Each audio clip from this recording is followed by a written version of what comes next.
berkatalah Haris rahimahullah.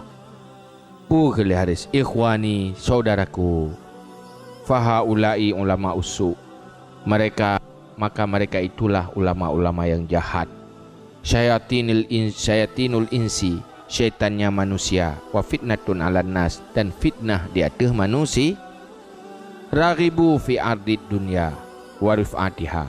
Gemar mereka itu pada mata benda dunia dan ketinggiannya dunia. Sebenarnya yang galak dengan kehebatan ini dunia. Haya ini itu. Wa asaruha 'alal akhirah, dan mengutama mereka itu akannya dunia dan akhirat. Pada hakikatnya lebih penting dunia ketimbang akhir. Wa azalluddin lid dunya, dan dipihina mereka itu agama demi dunia. Untuk mendapatkan dunia, gerelah agama, gehancurkan agama. Fahum fil ajil arin wa syayinin.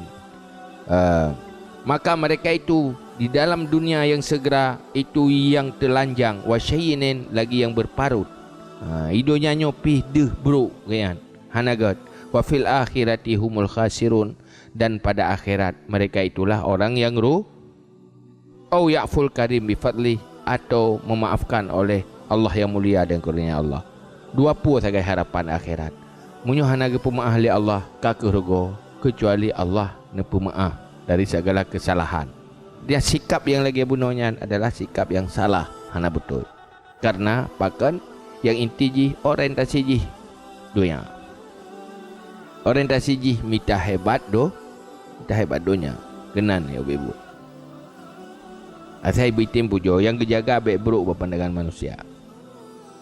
Yang minta kehebatan dunia. Yang kejaga baik hina berpandangan manusia. Ini yang bebut orientasi ji.